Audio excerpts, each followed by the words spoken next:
Welcome back to Conversations with Chris, And Crystal. and this is part two Yeah. of our videos on controlling people and the keeping up appearances. people. Yes. So, And this is our answer to that, right? oh yes, Yes. So strategies for countering that control of somebody else. If you didn't get to see part one, yeah, are you going to be able to yeah. put it up here, there? Yep. I don't know which side it'll be, here or there. You can click there and watch it. Yes, And absolutely. please do so. Yes. So if you haven't seen part one, feel free to check that out.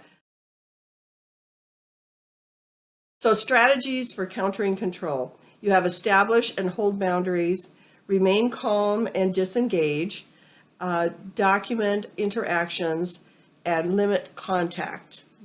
Those are all really hard to do. Yes, they are.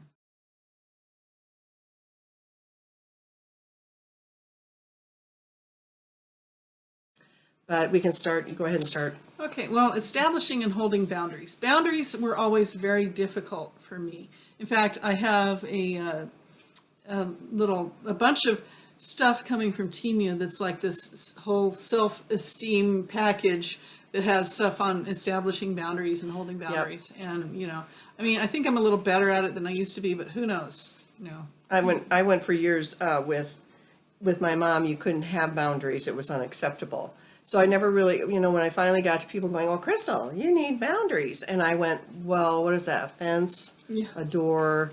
I don't know what that is." And so what they're saying too is clearly state what behavior is unacceptable. I don't like when you do this to me, and what the consequences will be. Using I statements to own your own feelings. Has nothing to do with them. Has to do with you, and so that has been a big one for me to learn the small little catchphrases that help you to be kind, but also to state your boundaries. Yeah, so like when you leave the toilet seat up, I feel like you don't care about me because then I go in there and fall into the toilet. Yeah. So if you continue to leave the toilet seat up, I will use a different bathroom. Yeah. That's the consequence. Yeah. Which is a possibility. That's why I told my husband, I said, we can't be without two bathrooms. Don't even start with me. So remain calm and disengage. A controller wants a reaction. Refuse to engage in arguments. State your boundary, like we were just talking about, and end the conversation if they persist.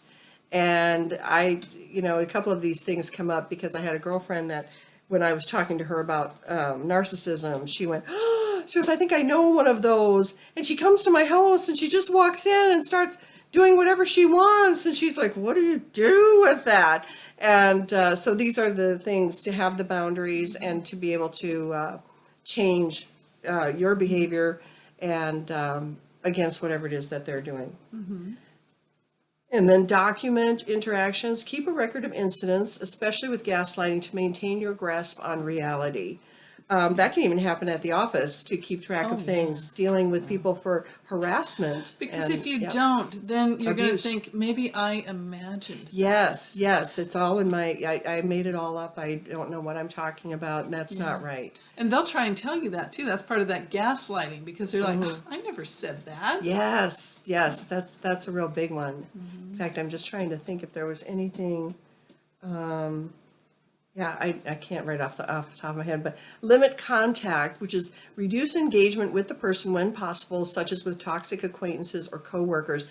And that was the one, my girlfriend, who somebody just walks into her house and just kind of takes over. And, that's hard because you feel guilty. You feel like, well, this is a friend, right? I don't know. And limit your contact with them. I think they had made plans to go somewhere, and it was, like 2 hours away, and my girlfriend went, and this gal didn't go and didn't tell her, and it was like, oh, well, I didn't tell you, so what, kind of thing. You can't let people control you like that. They've got to come to grips with that. They won't. That's another thing. A lot of them will not change. So that's why we ask, if you're one of these people who abuses people this way, consider your options about possibly changing and accepting their boundaries or whatever it is that they feel they need to do. I was watching a video that was talking about how can you tell fake friends from real friends, and many of the stories were about how, like, for instance, they had a group chat that they excluded this person from, and they had one that the person was in, but they never went in that one. They always talked behind his back, and they would go places and not invite him. And, oh, well, we didn't invite you because we figured you'd be busy, or, all these excuses. So, Yeah, you don't need to live like that. That's too abusive. yeah. So to protecting yourself, seek internal validation, identify their insecurity, focus on what matters, and curate your social media. So go ahead, you can go grab Okay. the first one there. So seeking internal validation. Remind yourself that your self-worth comes from within, not from external opinions or possessions. A lot of times people will buy something to make themselves feel better, or like, oh, the neighbor's got a new swimming pool, so I need to get a swimming pool. You don't need to do that. No. So, your self-worth comes from within you, and it's hard when you don't have any.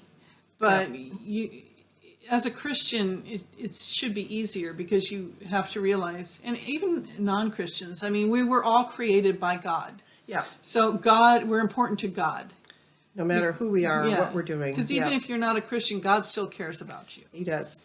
And so, identify their insecurity. So understand that their focus on appearances is often a reflection of their own inadequacy. Their judgment is not a measure of your value. So if they look at something like somebody in fact, I've had it happen. Some people think I'm crazy for wearing nothing but yellow all the time. And I had one friend in the past who said, we got to get more color into your wardrobe. And I'm like, why?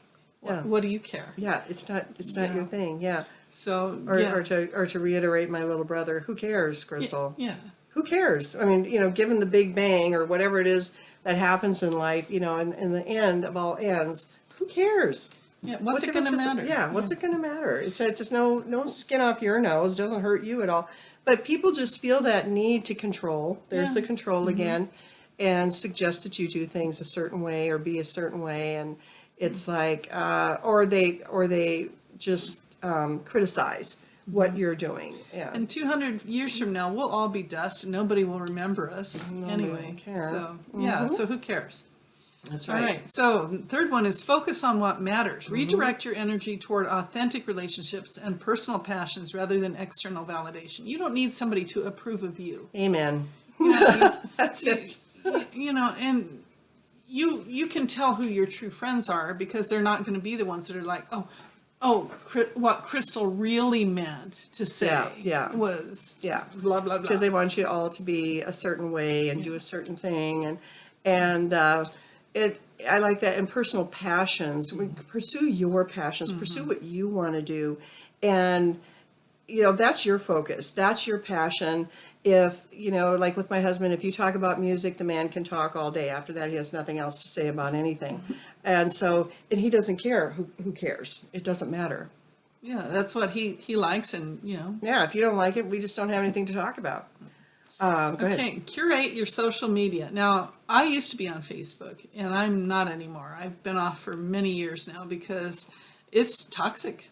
It really It can get very toxic, yes. And this, the little notes we have here is, if someone's online persona affects your mental health, you have the power to unfollow them or take breaks from social media. So, if you believe a certain thing and other people don't, and they're attacking you, you can block them. You can just step away from social media. I personally have found my life to be much happier and more peaceful since I got off of Facebook. And, but there again, I'm not connected with as many people as I used to be. So, you just got to do what's right for you. Yeah, you do. You do. And by the way, these things that we're talking about and listing, obviously you can see them on the video, but we also have them below that you can get from us. Yeah, send us an email, and we will send you a complete list. Outline. Yeah, the outline here. Mm-hmm. So our last one. slide. When to seek support. Yes, recognize red flags, therapy or counseling, support systems, domestic violence resources. That's a big one too. This is all stuff that happens within that realm as well.